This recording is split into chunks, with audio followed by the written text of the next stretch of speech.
Hello दोस्तों, बहुपद यानी पॉलिनोमियल्स के इस वीडियो में आपका स्वागत है। इस वीडियो में हम गुणनखंड प्रमेय यानी फैक्टर थ्योरम और मध्य पद को विभक्त करने की विधि यानी स्प्लिटिंग द मिडल टर्म का उपयोग करके बहुपदों के गुणनखंड प्राप्त करना सीखेंगे। तो चलिए शुरू करते हैं पहले प्रश्न से। जांचिए कि x ऋण 2 दिए गए बहुपदों का गुणनखंड है या नहीं। गुणनखंड प्रमेय के अनुसार x ऋण 2 इन दोनों बहुपदों का गुणनखंड है, तो P ऑफ 2 जहां 2 हमें x ऋण 2 बराबर 0 करके प्राप्त हुआ है वह होना चाहिए 0। यानी अगर इन दोनों बहुपदों को हम इस प्रकार लिखें तो हमें जांचना है कि P ऑफ 2 और Q ऑफ 2 0 है या नहीं। तो चलिए जांच लेते हैं। दोनों बहुपदों में x की जगह 2 रखना होगा और अब हमें मिला P ऑफ 2 बराबर 0 और Q ऑफ 2 बराबर 12। अब हम कह सकते हैं कि x ऋण 2 गुणनखंड प्रमेय के अनुसार पहले बहुपद का गुणनखंड है, लेकिन दूसरे बहुपद का गुणनखंड नहीं है। तो चलिए बढ़ते हैं अगले प्रश्न की ओर। दिए गए बहुपद के गुणनखंड ज्ञात कीजिए।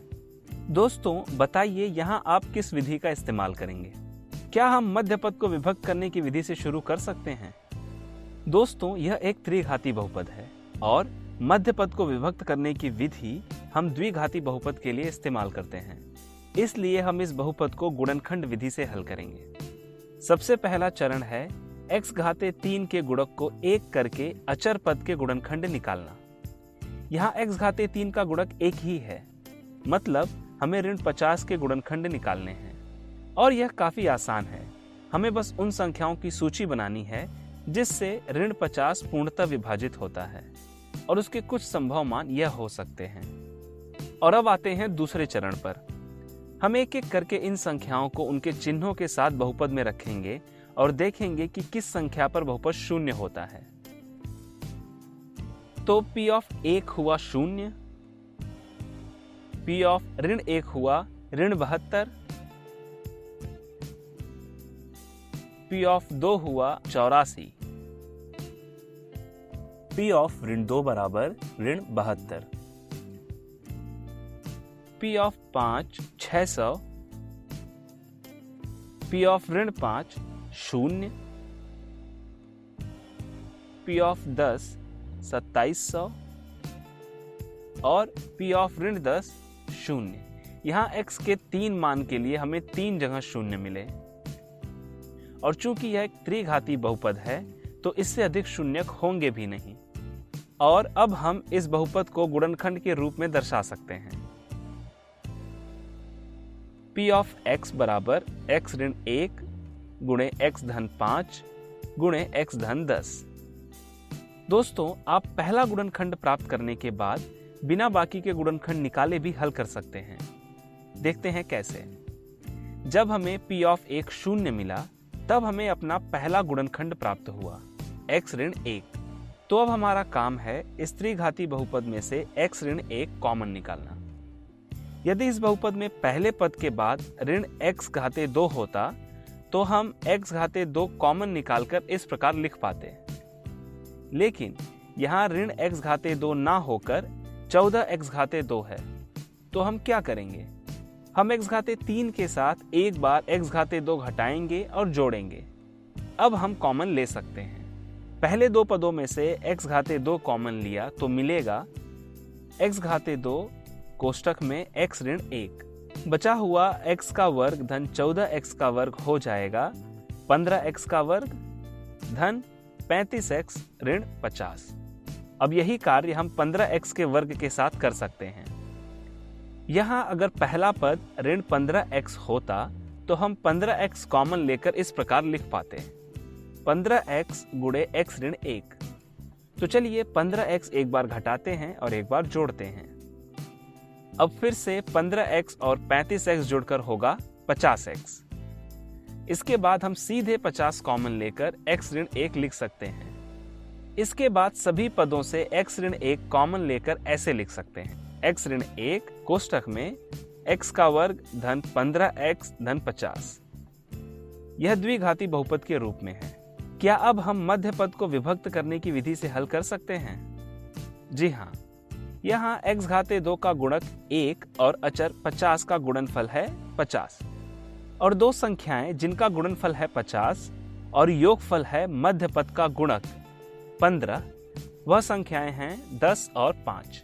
आप वीडियो को पॉज करके इसे खुद हल करें और देखें कि क्या बाकी के दो गुणनखंड वही मिल रहे हैं या नहीं।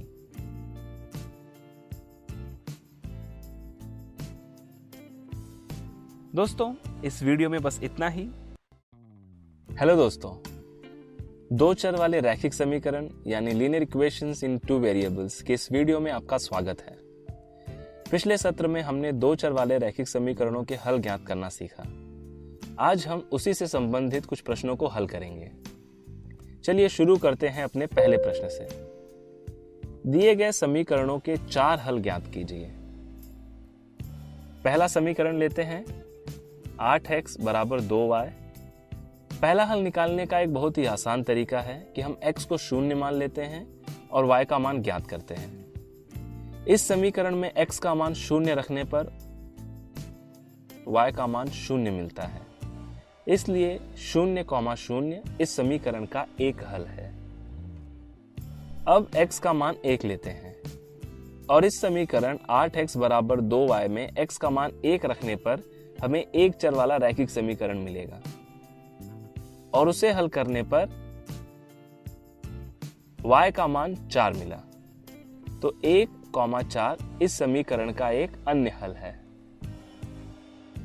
इस बार y का मान ऋण 1 लेते हैं और समीकरण में रखते हैं और इसे हल करते हैं। हमें x का मान मिला ऋण 1/4, यानी ऋण 1/4 कॉमा ऋण 1 एक अन्य हल है।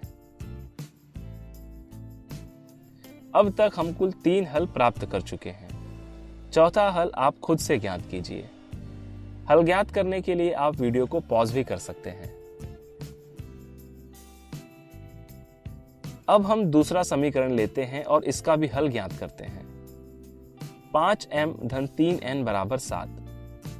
इस समीकरण में m का मान 0 रखने पर n का मान मिलेगा 7/3।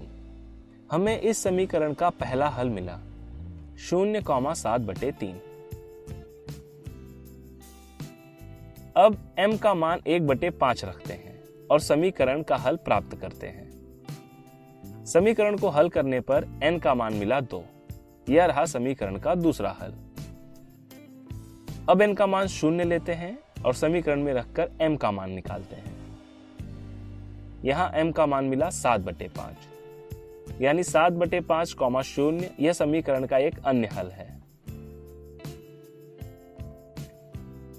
अब हमें समीकरण का एक और हल चाहिए, उसे आप खुद ज्ञात कीजिए। ज्ञात करने के लिए आप वीडियो को पॉज भी कर सकते हैं। हम एक और प्रश्न देखते हैं। दिए गए विकल्पों में से कौन सा विकल्प इस समीकरण 2x धन y बराबर 10 का हल है? इस प्रश्न को हम कैसे हल करेंगे?